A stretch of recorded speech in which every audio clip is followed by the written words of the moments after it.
Universo Diverso, com Luciana Neri.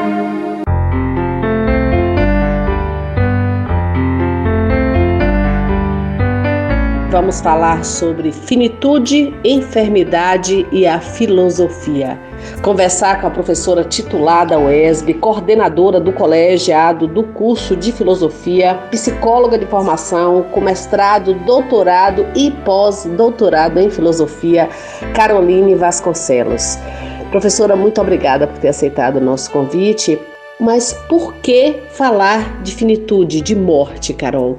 É importante que a gente pense no sentido filosófico da morte. Claro que a gente tem vários olhares possíveis, até mesmo o exclusivamente biológico, médico. A morte é o fim, a parada dos órgãos, a falência das funções corporais. Mas quando a gente pensa no sentido existencial da morte, especialmente ancorada no que o filósofo alemão Martin Heidegger fala, ele vai dizer que a gente é um ser para a morte. Isso aí baseado naquela premissa de que a única coisa certa na vida é que vamos morrer? Ele não diz isso pelo fato óbvio de que um dia todos nós partiremos. Ele diz que a morte faz parte da condição da nossa existência, trazendo elementos de finitude, de vulnerabilidade, e que a gente carrega isso existencialmente na nossa vida, não só no dia em que iremos fenecer, morrer. A condição, então, de finitude do ser humano é aquela condição em que a gente se sente frágil, vulnerável, e a gente carrega isso conosco. Quais as implicações dessa constatação, Carol? A gente não pode suportar isso todos os dias. Acordar e dizer, eu sou um ser finito, vulnerável, porque senão não tem nem sentido a gente se projetar nas ocupações do mundo, fazer projetos, planos, futuro. Por isso, Heidegger vai dizer que a gente foge cotidianamente desta condição de finitude e vulnerabilidade de ser para a morte que nos habita existencialmente. De que forma isso ocorre? Para onde é essa fuga? Foge para onde? Foge para o mundo das ocupações. A gente corre para lá, corre para cá, se ocupa com uma série de afazeres, não só para conseguir coisas, mas também para aplacar esse sentimento existencial de que nós somos finitos e vulneráveis. E não tem jeito, né? Isso é uma condição inerente do ser humano. Isso para Heidegger, né, que é decair no mundo dos afazeres, da correria, o que a gente hoje poderia dizer assim, até viver no automático. Essa não é uma expressão que ele usa, mas ele fala de uma ocupação cotidiana no mundo, fazendo as coisas, que é uma forma de fugir da precariedade da existência. A existência é frágil, é vulnerável. A gente é um ser para a morte. Mas ser habitado por isso, por essa certeza, por essa fragilidade, não é confortável. Por isso a gente se empenha nos afazeres cotidianos e foge, porque ninguém aguenta lidar com essa vulnerabilidade, com essa finitude. Mas tem uma hora que a realidade se apresenta, não é, professora Caroline? O que Martin Heidegger, que é o filósofo que nós estamos trabalhando, fala sobre esse tema? Um elemento acontece de trazer essa memória de maneira mais forte. O Heidegger vai dizer, ou quando a gente perde alguém, ou também quando a gente tem uma experiência de adoecimento e de enfermidade. E a gente vê muito isso, né? Como as pessoas se tornam mais reflexivas e introspectivas com o adoecimento. Eu tenho pesquisado um pouco a experiência de adoecimento e padecimento da pintora mexicana Frida Kahlo, exposta em muitas de suas obras. Frida é uma pintora que pinta autorretratos. Ela se coloca na tela. E como ela sofreu um acidente aos 18 anos, que teve que fazer uma série de cirurgia, perfurou a pelvis dela, o que a impossibilitou de ter filhos. Ela tentou gestar bebês, mas ela sempre os perdia. E todas as experiências de reabilitação, com o uso de coletes ortopédicos, etc. Eu tenho tentado fazer uma articulação entre o que essas telas de Frida nos mostra em termos de um padecimento existencial que a enfermidade traz. E isso eu articulo com o pensamento de Heidegger.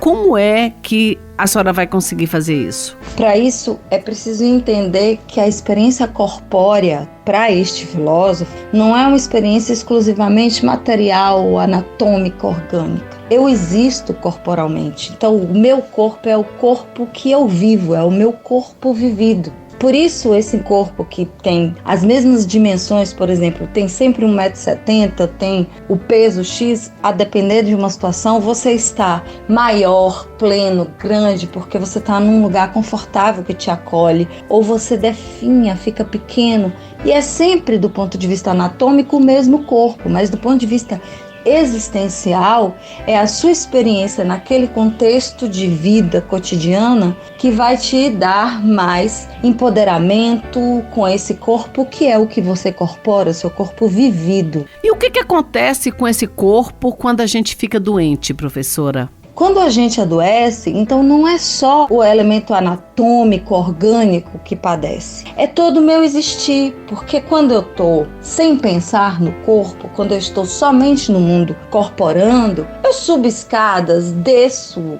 ladeiras, sento, pego o peso, levo para aqui, levo para lá e eu me esqueço completamente do meu corpo. Mas quando ele fica enfermo e me debilita, me incapacita, eu passo a me notar. E isso traz consigo essa atmosfera de finitude, de vulnerabilidade que a condição de ser para a morte nos traz. A enfermidade é o anúncio explícito da minha falibilidade, da minha vulnerabilidade.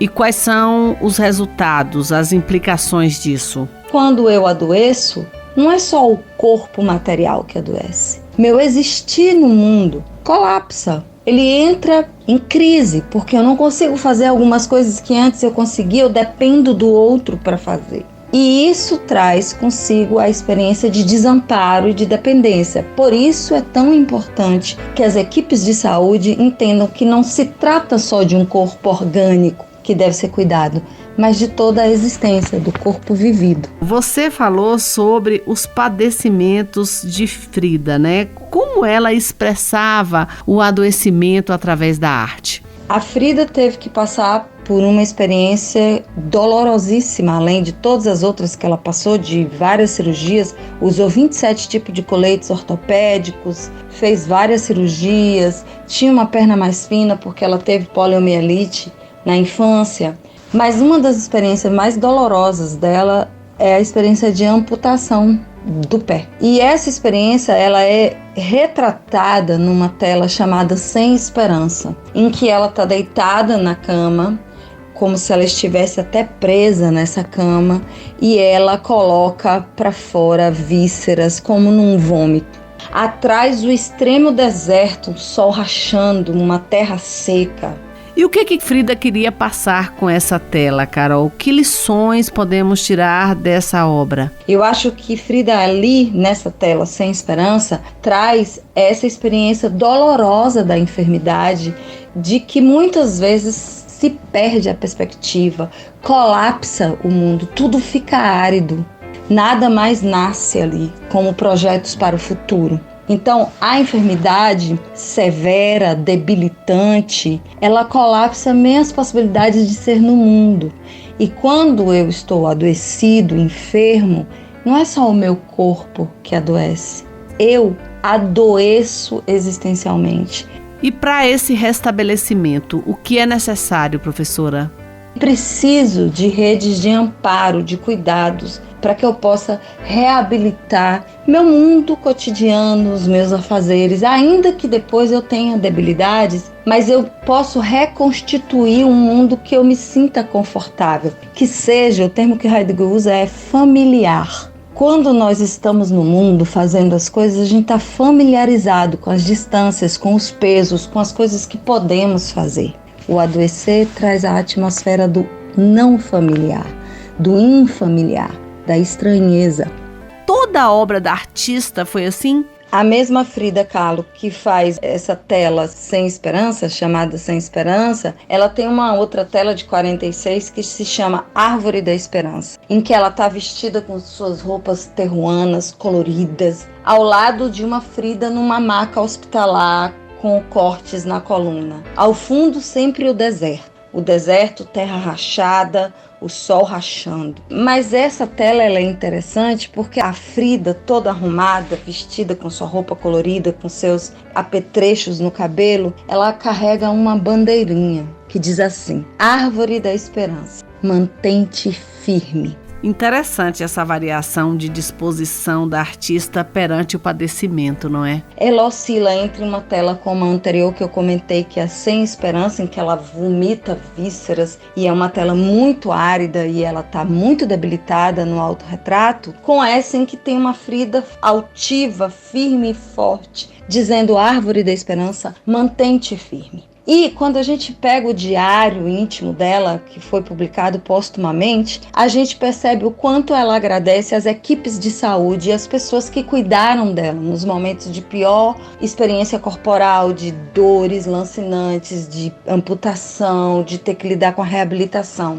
Que lições nós podemos tirar dessa experiência de Frida Kahlo com o adoecer? A finitude, ela vem na enfermidade, mas ao mesmo tempo, a experiência de dependência que a enfermidade traz, se acolhida, se há uma equipe de saúde humanizada, se há familiares humanizados que entendem o que se colapsa no adoecer, é possível então levantar essa bandeira e dizer: Árvore da Esperança, mantém-te firme.